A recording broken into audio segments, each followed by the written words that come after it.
देश में तशरीफ फरमाए।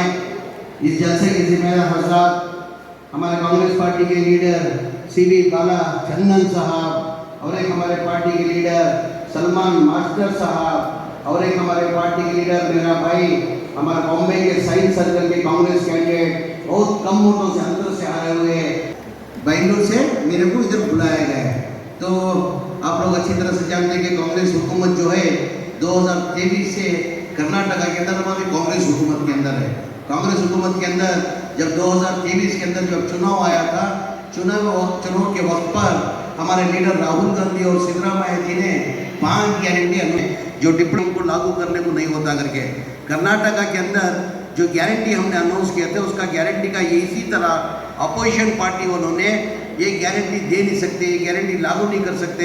ये लोग खाली चुनाव भाषण किया करके यादव साहब तमाम जगह में प्रचार किए बीजेपी और अपोजिशन पार्टी जैसे कि जनता दल वाले, क्योंकि ये गारंटी लागू करना तो कम से कम 50 को 5,000 से 60,000 करोड़ सालाना होता है। 5,000 से करोड़ रुपए जो है गारंटी को खर्च होता है, 5,000 से 60,000। तो विरोध पक्ष जो अपोजिशन पार्टी जो है उन्होंने बोले गारंटी खाली ये लोग पब्लिक अनाउंसमेंट है, गारंटी दे नहीं सकता।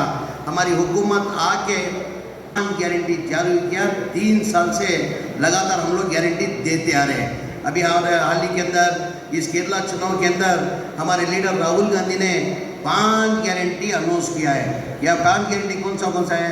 तमाम हमारे जो माँ बहन जो है गवर्नमेंट का जो केरला जो गवर्नमेंट बसेस होती है उसके अंदर किधर भी केरला बॉर्डर के अंदर किधर भी आप जा सकते बसेस के अंदर। उसके साथ में महिला के लिए खासकर हमारे औरत बच्चों के लिए 1,000 रुपये पर मंथ स्कूल की फीस देना करके तय किया।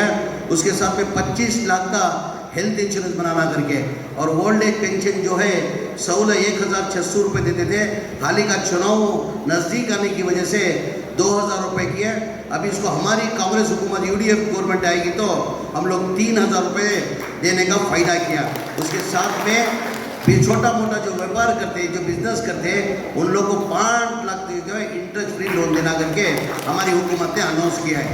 इन्होंने अभी हमारे एलडीएफ के जो चीफ मिनिस्टर जो मुख्यमंत्री है उन्होंने कहा है ये गारंटी कैसे दे सकते हैं, ये गारंटी लागू करने को होएगा नहीं करके उनका कहना है।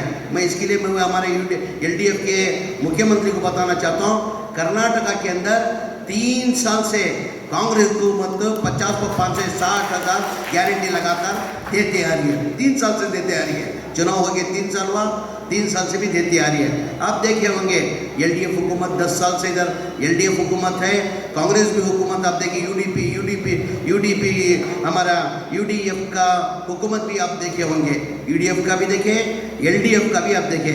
10 साल से एलडीएफ की हुकूमत है, यूडीएफ की जो हुकूमत थी वो भी आप नज़दीक से देखिए, आप कंपैरिजन करो वो टाइम पे क्या प्रोग्राम होता था, अभी ये 10 साल में क्या प्रोग्राम हुआ। कांग्रेस जब हुकूमत में थी तो क्या प्रोग्राम हुआ, अभी क्या प्रोग्राम हो रहे हैं आप लोग अच्छी तरह से जानते हैं। अभी आप इतिहास निकाल के देखिए, कांग्रेस पक्ष का हमारे भाई भी यादव साहब भी बता रहे थे, मेरा खाली 2,000 वोटों से अंतर से मेरा हार हुई है। मैं 68,000 लिया, सामने वाला जो है 70,000 लेके 2,000 वोट से मेरी हार हुई करके। अभी देश के अंदर क्या हो गया, अभी कांग्रेस पार्टी का आप इतिहास निकाल के देखो, चुनाव जब भी आता है, चुनाव आवाम के बीच में जाके हम जब वोट मांगते हैं, हमारे प्रोग्राम बता के हम लोग वोट मांगते हैं। भाई हमारी हुकूमत थी, हमने ये प्रोग्राम दिया है, हमारी अगर हुकूमत आएगी तो हम ये प्रोग्राम देंगे करके हमारे प्रोग्राम बता के हम लोग वोट मांगते हैं। कभी बीजेपी और दूसरे पार्टी लोग कभी प्रोग्राम बता के वोट मांगे, कभी प्रोग्राम बैठा के वोट मांगे, क्यों प्रोग्राम जीरो है उनका, कोई भी प्रोग्राम उन्होंने दिए नहीं। खाली उसमें क्या है, हिंदू मुसलमान करके ये ज़्यादातर जो है मुसलमान की अवाम इधर बैठी है। मैं उनसे ही कहना चाहता हूँ, हमारे इस्लाम धर्म में भी यादव साहब, हमारा इस्लाम जो मुस्लिम इस्लाम धर्म है उसके अंदर ये नहीं सिखा गया जात पात करने के लिए, हमारे इस्लाम धर्म में परमिशन नहीं दिया। सब भाईचारे से रहना, मोहब्बत से रहना, चाहत मोहब्बत से रहना करके हमारा इस्लाम सगा है। मज़हब नहीं सिखाता आपस में बैर रखना। हिंदी है हम, हिंदुस्तान हमारा सारे जहां से अच्छा हिंदुस्तान हमारा इस्लाम ये का है। ये छोड़ के बीजेपी हिंदू मुसलमान तासुब करके वो लोग अलग, हम लोग को अलग करने की जद्दोजहद कोशिश कर रहे हैं। तो मेरी आवाम से आजीज़ाना गुजारिश है, मेहरबानी करके जो अभी का कैंडिडेट जो है हमारा बलराम साहब, जो 2011 से लेके 2 टाइम आपने उसको एमएलए बने थे।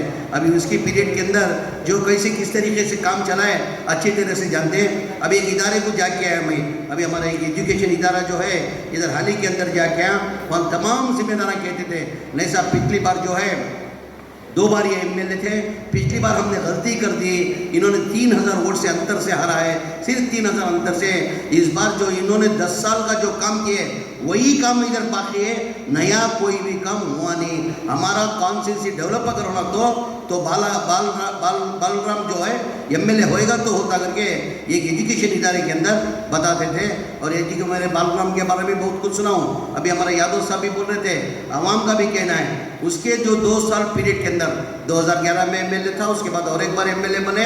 अभी हाल ही के अंदर इलेक्शन जब हुआ था पिछली बार जो है कम अंतर में वो हारा है। तो एक मैं आपसे एक आजीज़ाना गुजारिश करता हूँ, मेहरबानी करके बलराम बड़े मुकाम में जाने वाला है।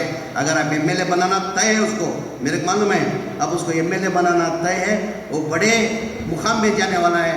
तो मेहरबानी करके हमारा यूडीएफ का कैंडिडेट बलराम को, वीटी बलराम को आप वोट देके जिता के लेके आना करके ये गुजारिश करते हुए, रिक्वेस्ट करते हुए बड़ी तादाद से आप उसको जिता के लेके आना करके हाथ जोड़ से आपकी गुजारिश करते हुए मेरी बात को खत्म करता हूं। नमस्कार।